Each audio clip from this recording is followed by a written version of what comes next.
vorbim nu numai de expoziția de pictură a lui Ion Grigore, vorbim nu numai de corul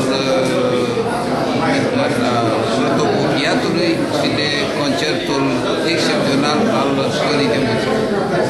Din punctul meu de vedere, un moment este întâlnirea cu Cornel Vasilescu, unul dintre eroii noștri din cărți și din reportajele pe care le-am făcut și tot am amintit că valoare în cadrul curentului cultural informațional este pictorul Cornel Vasilescu.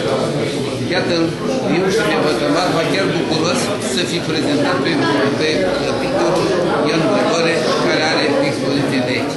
Dumneavoastră, de ce nu aveți expoziție la Bălat? Am avut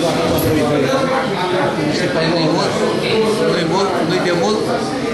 dar nu avem atâta timp să venim la două, trei ori. Mi-ați zis că ați făcut și la Chișinău și la Iași? Nu, la Chișinău, da, expoziție mare. Așa. Ca pe unde ați mai făcut expoziții ca să abordăm repede chestiunea asta? Păi, domnule, expoziție, și să vă spun, acum m-ați luat trebuie să aleg. Nu, trebuie să aleg. Expoziții am făcut. Ei sunt în Franța, unele acum care circulă. Am primit de acolo că noi avem curatorii noștri care ne selecționează și fac expoziții. Și acum, eu n-am știut. Lucrările la ei, în depozite, și anunț. Și nu mai cheamă. Ele circulă mai mult ca mine. Eu n-am asta intensă ca ele. Lucrările mele nu circulă mai. Eu niciodată n-am făcut nicio excursii liberă. Tot am fost după lucrările mele. Ele m-au întors. Acolo ele au ajuns întâi și acolo trebuie să fac când s-a putut și eu prezent. Nu mai contează noi să fim acolo. Cât de mult țineți legătura cu Bălat? Foarte mult. Eu iubesc foarte mult. Eu, Bârladul, pe cât îmi este de ostil, pe altul am este de drag. De ce ostil? Aici au fost ăsta și părinții mei. Ori mai fi și cu ostilități, că așa e lumea artiștilor, a scriitorilor, se mai dușmănesc. Am reflexii care nu le pot depăși. Nu mai intru pe strada unde am stat. Pe ce stradă asta? Am stat pe strada Cucăliceanu, numărul 3, am avut o căsuță, am avut o vânzare fortuită, a cumpărat-o o familie de securitate. Când ați văzut lumina zilei? 34, în spatele bisericii Sfântul Ilie. Sfântul Ilie e de Munteni. O știu, în casele lui Costa Andache. Așa. Tatăl meu era tânăr avocat. Aici a venit să cunoască. A fost drumul greu al afirmării ca pictor. Păi de-aia a fost frumos. Nu consider că a fost o afirmare. Eu la vârsta de 26 de ani am fost chemat la Iași.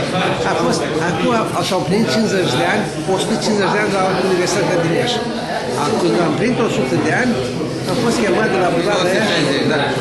La 26 de ani eram prim secretar unul Potop. Să știți că eu despre comuniști n-am păreri proaste, despre securitatea. Despre comuniști nu. E treaba lor, e credința lor, e nevoile lor. Dar despre securitate e deplorabil. Dacă îmi spune mâine să-i arestez, eu mă duc să-i arestez. Tot revoluționar, nu numai pictor. Da.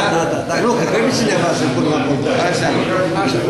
Și am fost chemat acolo și Potop mi-a spus, domnule, avem. Deci, Dresda adunase după război, Berlinul s-a adunase toți și noi încă eram în Fumegau, de răbătorile la Iași. Eram acolo, student. Era student. Și atunci a venit Potop și mi-a spus, face. Și a făcut proiecte și a făcut comisii și panouri, le-am acoperit la alături. Eu le-am făcut, aveam 26 de ani, eu le-am făcut, am făcut o echipă și Potop a spus, măi, dar putem să-i dăm băieturile astea atâția bani. Faceți-mă o echipă. Și atunci am făcut o echipă cu Lipanat Alzon, cu Cherciu. Dar eu am produs tot. Eu am avut machetările, eu am executat, eu am răspuns, eu am stat nopți. Când ați dobândit conștiința valorii de sine a picturii dumneavoastră? Eu sunt nepotul lui Dimitrie Taraze, care a fost profesor la Liceul de Arte și Meserie, care a discutat aula de la liceu. Așa. El era profesor și eu în atelier nu l-am făcut ochi. Eu am avut o de vreme. Ăla era făcut să școală la la studiat la Paris. Unde credeți? Care credeți că sunt 3-4 lucrările dumneavoastră cele mai valoroase? Sau mai multe? Nominalizați. Unde sunt cele mai bune? Nu unde. Care sunt de-a lungul timpului? Câteva care să vă reprezinte. Nu, eu tot ce fac, domnule. Eu fac pictură în tablou.